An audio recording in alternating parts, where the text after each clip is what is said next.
மதுரையில் SRP group of companies அப்படிங்கிற இதனுடைய மேனேஜிங் டைரக்டரான அருண்லால் மற்றும் அவரது மனைவி அனிதா அருண்லால் அவங்க தான் வந்து எஸ்ஆர்பி சில்க்ஸோட ஓனர்.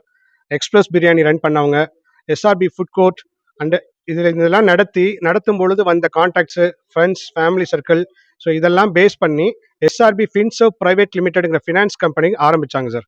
இதில் ஆரம்பிச்சு மந்த்லி சேவிங் ஸ்கீம்ங்கிற பேரில் எங்ககிட்ட மாதம் 10,000 ரூபாய் கட்டினா 12 மாதங்களில் 1,20,000 ரூபாய் கட்டியிருப்போம். ஆனால் மெச்சூரிட்டி அமௌண்ட் வந்து 1,41,800 ரூபாய் கொடுக்குற மாதிரி எங்களுக்கு ஒரு ஸ்கீம் அனௌன்ஸ் பண்ணி அந்த பாண்ட் எல்லாமே கொடுத்துருந்தது சார். இந்த மாதிரி பாண்ட் கிரியேட் பண்ணி கொடுத்துருந்தது. இந்த பாண்ட் எல்லாமே இந்த பாண்ட் எல்லாமே கொடுத்துருந்தது.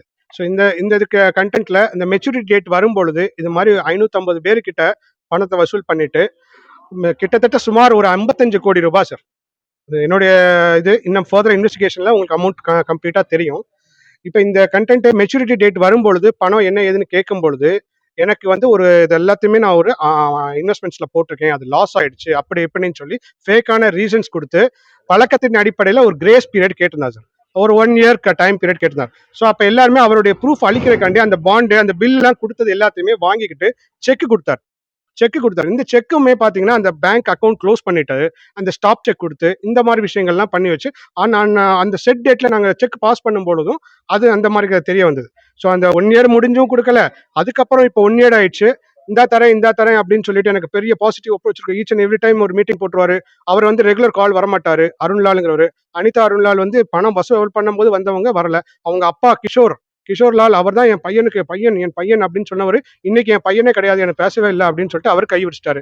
இன்னைக்கு எல்லாமே வெல் ப்ரிப்பேர்ட் ஆயிட்டார். அவருடைய ப்ராப்பர்ட்டிஸ் எல்லாமே எம்ஓடி பண்ணி வச்சுட்டாரு. இப்போ ஃபாதர் நாங்கள் வந்து கம்ப்ளைண்ட் கொடுத்துருந்தோம் எங்க கமிஷனர் ஆஃபீஸ்ல. இதுக்கு முன்னால 3 முறை வரைக்கும் கமிஷனர் ஆஃபீஸ்ல கம்ப்ளைண்ட் கொடுத்திருந்தது. ஸோ இந்நாள் வரைக்கும் வந்து அது சிசிபியில் ஃபார் த பாஸ்ட் 7 months ரிவ்யூவில் இருக்குது. எந்த ஒரு ஆக்ஷன்ஸ் இந்த லீகல் ஒப்பீனியன் அதுன்னு சொல்லிட்டு கோர்ட் டைரக்ஷன் வாங்கிட்டு வந்தாச்சு. நவம்பர் மாதம் கோர்ட் டைரக்ஷன் வாங்கிட்டு வந்தாச்சு.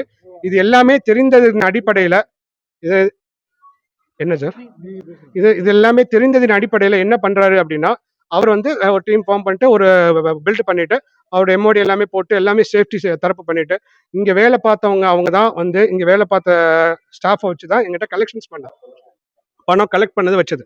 இன்னைக்கு எல்லாமே சேஃப்டி பண்ணிட்டு அவர் absconding for past 5 days contact இல்லை, எதுவுமே இல்லை. இப்போ நாங்கள் மக்கள் வந்து பாதிக்கப்பட்டவங்க, நான் எங்களை மாதிரி நிறைய பேர் பாதிக்கப்பட்டிருக்காங்கல்ல, எல்லாருமே வந்துடுறாங்க. இன்னைக்கு வந்து எஸ்ஆர்பி சில்க்ஸ்ல வந்து நின்று கேட்கும்போது அவங்க அப்பா எனக்கு தெரியாதுன்னு கை விடிச்சிட்டாரு.